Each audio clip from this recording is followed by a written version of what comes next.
Hi, and welcome to my channel, Hippie Revolution. Here we come. Oh god, here we go. Okay. Hi, welcome to my channel. My name is Forrest. Yes, like Forrest Gump, spelled with 2 R's.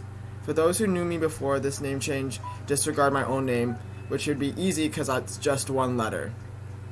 I changed my name recently to the English translation of my given name. My Chinese name is Jiling in Cantonese, or senling in Mandarin, or 2 trees, which is the direct translation in English. I am 20 years old and I attend college at Chico State. I was recently diagnosed with PNES, or Psychogenic Non-epileptic Seizures. Yes, it sounds funny to say the acronym, but the condition is also known as non-epileptic attack disorder, functional seizures, stress seizures, psychogenic seizures, and pseudoseizures. So sometimes I stutter. I attend Chico State, located in Chico, California, and I'm technically considered a senior, although this will be my 5th semester at Chico State, as we are in the semester system. If you don't know Chico means boy in Spanish, then technically you don't really know where I live. But technically where I live is Boy Town, not to say that there aren't obviously more than one gender identity in Chico. I identify as queer, or part of the LGBTQA+ community. More specifically, I identify as gender neutral, and as well as a trans man, female to male. I grew up in the Bay Area with a single mom, and I identify as Chinese American, but according to Ancestry.com test, I'm quarter German as well as a quarter Pacific Islander. I was born in China in a remote village near Wuhan, Hubei province. Provinces are kind of like states for China, and they contain many cities and towns within them. Provinces can also look like districts, where we use here in America as zip codes. For pronouns, I would usually use they, them, or he, him pronouns. I was adopted in 2002 at the age of 2.5 by a single mom who was born in China as well and immigrated here when she was just 4 years old. When I turned 18, I was officially naturalized, meaning I gained citizenship through my parents. My mother raised me as a single parent, which is very hard. I struggle with medical labels and I've yet to find one that describes a condition or my conditions that I have in terms of long-term mental health. I wanted to start a YouTube channel to talk about the impact of words, but more specifically acronyms. In today's world, many of us face the challenges of fitting into a label that society pits us in. Acronyms are shortened versions of words that are strung along to mean something. A good example of this acronym is ACAB, or all cops are the B word. The acronym is used to understand that all cops are a byproduct of a system known as law enforcement. As most of you know, BLM is Black Lives Matter, and is the label created to enforce the idea that black men, women, and children die every day at the hands of cops or others who feel the need to discriminate against a person regardless of their skin color. In my generation, we refer to these people as Karens for females and Carls for males. As a member of the LGBTQ+ community, I face a lot of discrimination ranging anywhere from being stared at or being threatened with a knife in a woman's or men's bathroom. As scary as that sounds, I probably and unfortunately are not the only one who's had bathroom issues because of how they identify. For me, it has felt extremely hard to ask and receive help, especially in the medical end of things. Last Monday, I went to the ER, extremely upset at the world and humanity. I was quite rude to the medical staff. Granted, I was pretty out of it. The best way I can describe without medical labels is that right before my seizure, I felt really out of it. It was very much an out-of-body feeling, and it felt like I was floating away. Last year, I got the opportunity to be an RA, or a resident advisor, at Chico State dorms. That gave me a lot of insight on how adolescents and young adults interact. Trust me, I've seen some messed up stuff, and so have my coworkers. I was unfortunately fired at the beginning of November 2019 as I messed up a write-up for a resident that had to go to the ER. I guess it's hard to take care of almost 60 residents who are mostly freshmen, and I was just a sophomore. In today's world, people are texting more and then calling and communicating. Due to COVID-19, most of us are stuck in the house most of the day, and it's hard to work out how to communicate our needs and wants and desires to others who we do not experience or have conversations with on the daily basis. As you guys know, there are many acronyms for texting that make it shorter for for you to text and easier for you to text quicker. A lot of people use words differently these days, and a lot of them intend to use them for different reasons, and because of that, words can have more impact and more power behind them than people realize. I'd like to go over some of the therapeutic activities I like to do. I really enjoy doing artwork. I'm not so good at drawing, but I really like watercolors, and one of my most therapeutic things I love to do is to go on runs, and unfortunately right now my body's not in a place where I can push it too physically, and so that's a little sad, but I mean, hopefully I can get back into running. Other things that I really enjoy doing is hanging out with my cat. She's sitting at the end of the bed.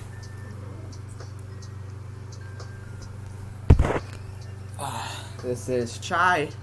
She is an orange tabby, and she's actually a girl, which is quite rare. Most orange tabbies are boys. I'm going to set her down before she gets mad at me. Other things that I like to do is I like to hang out with friends. I'm not very big on big groups, however, I do have a bit of social anxiety. But then when I get really close to people and they leave me, then I have separation anxiety, which is, it doesn't have I believe it has a technical name, but it's the anxiety that you get when someone close to you leaves for any long period of time. I get really bad social anxiety. Someone leaves for a day and I don't know what to do with myself. But since this is my opening video, we're going to keep it under 10 minutes, and I'd like to move on to some shout-outs and some closing statements. So when I look at someone, I try to understand who they are by the way that they express themselves. It's how everyone tries to read people. It's how you read faces, and if you see a face on like a facial expression on someone's face, biologically you try to create the same face so that you can understand the emotion that they are feeling. This has nothing to do with actually feeling somebody's emotion. However, that is possible. And so what I think about is I really love trees. I love being outdoors in nature. I'd rather live under a tree than in a house.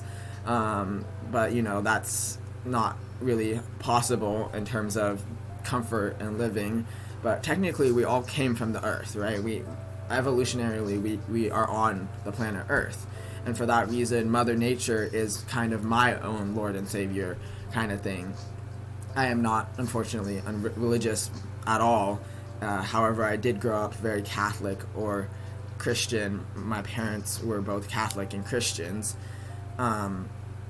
So when I think about people, I ask them if they had to remove all of their things, like who they are, what like down to their roots, who would they be? And for me, I call them 3 pillars. Mine are consent, honesty, and communication. And I believe that everything stems from there, much like a tree's root system. I like to give a few shout outs to a couple people on YouTube who are quite famous. Prince EA has an amazing video called I Just Sued the School System. If you guys ever have any anger towards your teachers or the school that you're in, please watch Prince EA's I Just Sued the School System. It is very profound and means a lot. It says a lot about how school in America specifically has a long way to go in terms of education. I'd also like to shout out Awkwafina for continuing to do who she is regardless of other people saying that she can't rap because she's Asian. Regardless of how you think her rap is or how good you think she has struggled a lot to be where she is now, and she should be incredibly proud of herself, which I think she is. Her most famous song is My Vag. It's on YouTube. It's by Awkwafina. Awkwafina is spelled Akwafina. It sounds like the Aquafina water, but she spells it differently.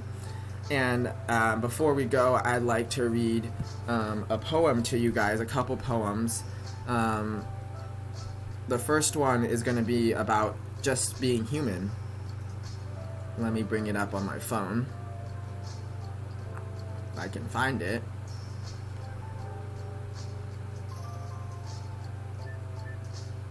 Alright, so the poem is, let me tell the tale of a girl who didn't stop, who climbed up every mountain without a pause upon the top. She danced until each blade of grass was clothed in drops of dew, and the sun knew her by name, but the silver moon did too. For a fear had settled in her bones, a fear of sitting still, that if you are not moving forward, it must mean you never will. So in time her dance got slower, and she looked at all she'd seen, and found gaps inside the places that she'd never fully been. For she had found gaps inside the places that she'd never fully been. For she was a human doing, a human moving, human seeing, but she'd never taken time to be simply a human being. And this poem was written by E.H. It is a very famous poet. They actually wrote all of their poetry when they were 18. It's very profound stuff. Their name is Aaron Hansen, but I believe that they want to go by their initials. And so if you Google E.H. poetry, you will be able to find all of her works. And I believe she has thousands of poems about everything. And then I'm going to read you my favorite poem, which is an anonymous poem. However, you can find the author, but I don't think that's the important part. I'm going to read that to you. It's off of Sacred Spaces on Google. And the poem is called Bits and Pieces. Bits and pieces, bits and pieces. People. People important to you, people unimportant to you. Cross your life, touch it with love, and move on. There are people who leave you and you breathe a sigh of relief and wonder why you ever came into contact with them. There are people who leave you and you breathe a sigh of remorse and wonder why they had to go and leave such a gaping hole. Children leave parents, friends leave friends, acquaintances move on. People change homes, people grow apart. Enemies hate and move on. Friends love and move on. You think of the many people who have moved in and out of your hazy memory. You look at those present and wonder. I believe in God's master plan in our lives. God moves people in and out of each other's lives, and each leaves a mark on the other. You find you're made of bits and pieces of all who have ever touched your life. You are more because of them, and would be less if they had not touched you. Pray that you accept the bits and pieces in humility and wonder, and never question, and never regret. Bits and pieces, bits and pieces. And this poem was written by Louis Cheney. I'm unsure if he has any other work. I'm sure he does. If he wrote a poem that good, he probably does. And then I am going to read you the quote of today. It is out of this book, this lovely book called 365 Days of Wonder, based off the book Wonder, which is now a movie and is probably one of my favorite books. Alright, today's date is August 29th. So we're going to flip to August.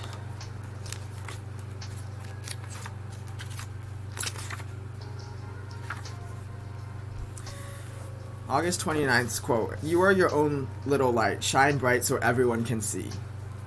And this is by Elizabeth. Believe that it was done by a child though, because they have this book is really cool. They have quotes from children. So it's there's no last name. It's a quote by Elizabeth, probably a little kid, or a younger kid, someone in school. In my next video, I'll be talking about how people interpret text messages versus calling in today's world, as well as the impacts of giving young children technology in the form of childcare/daycare. Feel free to reach out to me on my private Instagram at hippie_revolution_here_we_come. I'll be releasing my videos bi-monthly or every 2 weeks on Fridays, if not more frequently. Feel free to subscribe to my channel if you're feeling up to it, and feel free to send me an email about your thoughts at hippierevolution69@gmail.com. And I hope that everyone has an amazing day and an amazing next of the week. I will be working on another video, and we'll let everyone know when that release date is. Thank you, and goodbye.